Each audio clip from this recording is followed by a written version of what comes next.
these often go out of control in my life. Like nothing is what I expected. Like so far,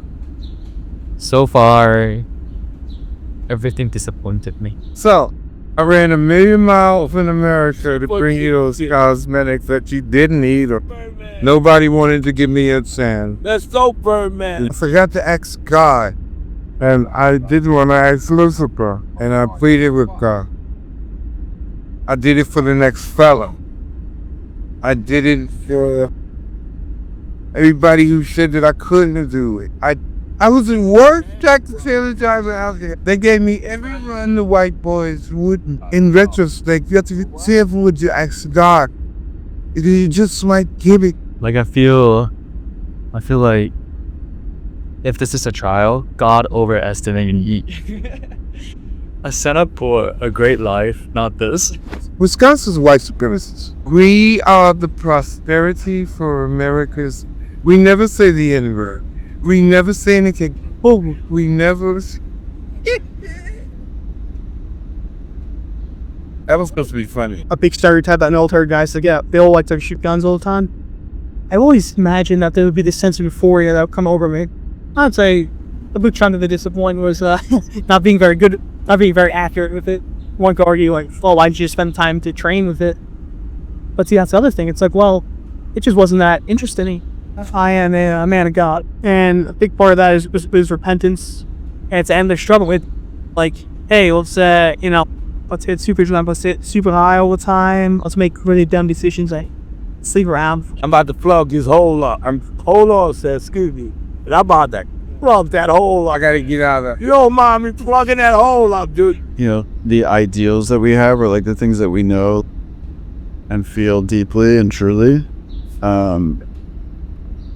can clash with like our reality sometimes.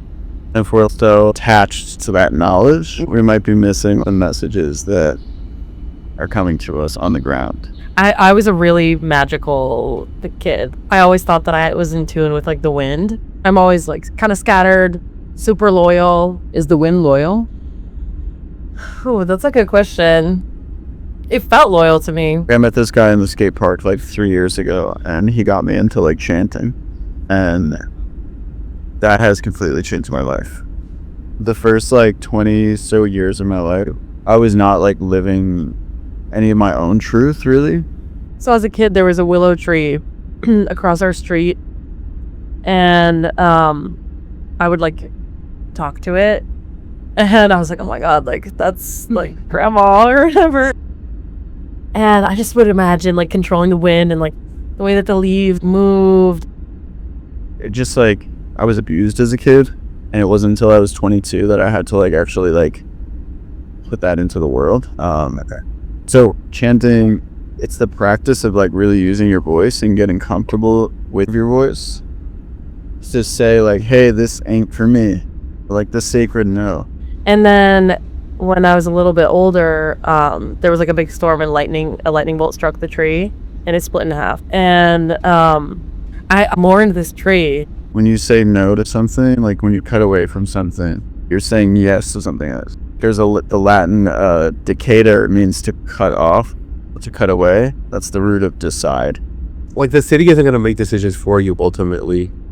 Like I'm here, and now it's like upon me to make those decisions to get a change, but they're not just gonna happen because I'm in New York. But then I wonder, like, where's the lightning strike coming from? Like, where's the lightning gonna hit that's gonna cause the tower to fall down, you know? Yeah. Well, what if the lightning already hit and you're just like pretending that the pieces aren't already on the ground, and the labor is not to like shield yourself or be aware of like where the lightning is hit, but like what if you were already looking at the rubble and already had the project of creating something new? I do like constraints, but I think that I'm someone who like to be constrained after reaching to a conclusion. I was thinking more maybe about my mom. This idea of like power and self-definition very early in life. I don't think I have it. I think she has it a lot. My first love, it was, really touched my heart. and also my loved ones. Also, I'm always trying to get their approval. Maybe I still I can't be that straightforward about saying what I want. So that I should now love myself.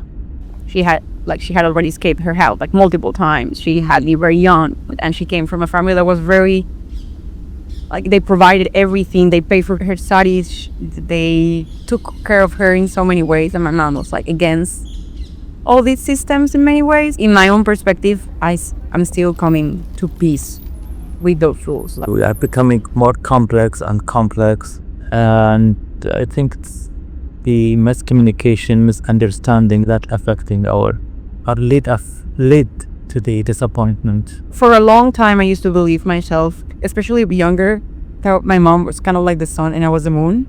She's very radiant and I'm very opaque. My mom is the beginning and the end of many things. So still, even deep inside, still we go binary, black and white and these things. Still we can't grasp the complexity. I think it's still, it's like a mechanism in the brain. There are more cameras on Earth probably than people, and also satellites. There are like 11,000 satellites taking images for like GPS. And it is a conception of data, like the data about the worlds that we have is like actually like somatically incomprehensible. Like you actually like can't cognize it. There are dead stars, there are supernovas, like there's all these stars together that lead you from one place to another. It's not like a one star that is telling you this is X marks the spot. You're going here and then you're like, okay, now from here I go here and then I go here.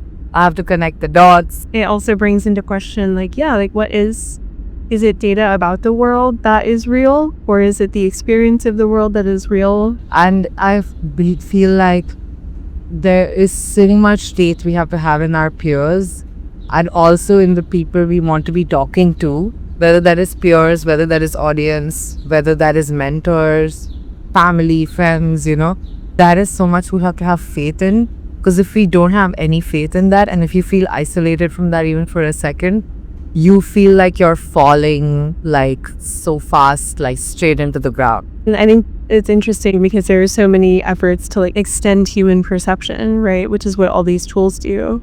Like the cosmos is indifferent, but it's still watching.